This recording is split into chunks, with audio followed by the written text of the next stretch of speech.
ಬಾಲನಟನಾಗಿ ಕನ್ನಡ ಚಿತ್ರರಂಗದಲ್ಲಿ ಮಿಂಚಿರುವ ಮಾಸ್ಟರ್ ಆನಂದ್ ಕಿರುತೆರೆಯಲ್ಲಿಯೂ ದೊಡ್ಡ ಹೆಸರು ಮಾಡಿದ್ದಾರೆ. ಹಲವಾರು ಸೀರಿಯಲ್ಗಳನ್ನ ನಿರ್ದೇಶಿಸಿ, ನಿರ್ಮಾಣ ಮಾಡಿ ನಟಿಸಿದ್ದಾರೆ.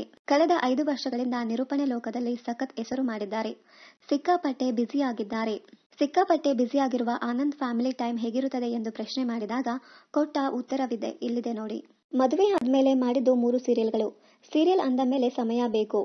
ಮತ್ತೆ ಶುರು ಮಾಡಬೇಕು ಅಂದ್ರೆ ಸಮಯ ಬೇಕು. ನಿರೂಪಣೆ ಶುರು ಮಾಡಿದ ಮೇಲೆ ಸೀರಿಯಲ್ ಒಪ್ಪಿಕೊಳ್ಳುತ್ತಿಲ್ಲ. ಈಗ ಫ್ಯಾಮಿಲಿಗೆ ಸಮಯ ಕೊಡುವುದು ಕಡಿಮೆಯಾಗಿದೆ. ನನಗೆ ರಜೆ ಸಿಕ್ಕಿದೆ, ಮಜಾ ಸಿಗುತ್ತಿದೆ ಅಂದ್ರೆ ಕಾಂಪ್ಲಿಮೆಂಟ್ ಇಲ್ಲ ಅಂದ್ರೆ ಅದಕ್ಕೂ ದುಡ್ಡು ಕೊಡಬೇಕು.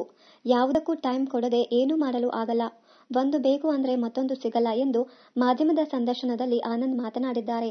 ಈಗ ಲೈಫ್ ಇದ್ದಂತೆ ಮತ್ತೊಮ್ಮೆ ಇರದಿಲ್ಲ. ದುಡ್ಡು ಕೊಟ್ಟಿಲ್ಲ ಅಂದ್ರೆ ಏನು ಸಿಗುತ್ತೆ? ಮುಂದಿನ ಜರ್ನಿ ಬಗ್ಗೆ ಏನು ಅಂದುಕೊಂಡಿಲ್ಲ, ಏನು ಅಂದುಕೊಳ್ಳಬಾರದು ಎಂದು ನಿರ್ಧಾರ ಮಾಡಿದ್ದೇನೆ. ಏಕೆಂದರೆ ಏನು ಸಿಗಬೇಕು ಅದು ಸಿಗುತ್ತದೆ, ಆಗಬೇಕು ಅದೇ ಆಗುತ್ತದೆ. ಏನೇ ಇರಲಿ ನನಗೆ ಸಪೋರ್ಟ್ ಆಗಿರುವವರು ಅಣ್ಣೋರ ಸಿನಿಮಾ, ಸತ್ಯ ಹರಿಶ್ಚಂದ್ರ, ಮತ್ತೊಂದು ಭಕ್ತ ಕುಂಬಾರ. ನಾನು ಸುಳ್ಳು ಹೇಳ್ತೀನಿ. ನಾನು ಸುಳ್ಳು ಹೇಳಿ ಆಫ್ ಟ್ರ್ಯಾಕ್ ಹೋಗದಂತೆ ನೀವು ನೋಡಿಕೊಳ್ಳಬೇಕು ಎಂದು ದೇವರಿಗೆ ಕೇಳಿಕೊಳ್ಳುವೆ. ನನ್ನ ಮಗ ಗುರುಕುಲದಲ್ಲಿ ಇದ್ದಾನೆ. ತಿಂಗಳಿಗೆ ಒಮ್ಮೆ ಭೇಟಿ ಮಾಡೋದು ಅದಕ್ಕಿಂತ ದೊಡ್ಡ ಪರೀಕ್ಷೆ ಏನು ಬೇಕು? ಹೀಗಾಗಿ ಜೀವನದಲ್ಲಿ ಏನು ಪ್ಲಾನಿಂಗ್ ಮಾಡುವುದಿಲ್ಲ ಎಂದು ಆನಂದ್ ಹೇಳಿದ್ದಾರೆ. ಈಗಿನ ಜನರೇಷನ್ ಪೋಷಕರಿಗೆ ಒಂದು ಕಿವಿ ಮಾತು ಹೇಳ್ತೀನಿ. ಮಕ್ಕಳನ್ನ ಚೆನ್ನಾಗಿ ಓದಿಸಿ, ಗುರುಕುಲಕ್ಕೆ ಸೇರಿಸಿ, ಸ್ಕೂಲ್ ಬಿಡಿಸಿ ಎಂದು ಹೇಳಲ್ಲ. ಸ್ಕೂಲ್ ಇರಬೇಕು, ಆದರೆ ಅವರಲ್ಲಿರುವ ಟ್ಯಾಲೆಂಟ್ನ ಬೆಳೆಸಬೇಕು.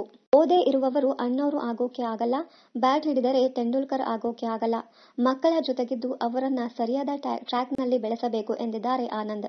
ಇನ್ನಷ್ಟು ಕನ್ನಡ ಧಾರಾವಾಹಿ, ಸಿನಿಮಾ ಹಾಗೂ ಬಿಗ್ ಬಾಸ್ ಕನ್ನಡ ಸೀಸನ್ 10ರ ಡೈಲಿ ಅಪ್ಡೇಟ್ಸ್ಗಾಗಿ ಚಾನಲ್ ಅನ್ನ ಸಬ್ಸ್ಕ್ರೈಬ್ ಮಾಡಿ. Thank you.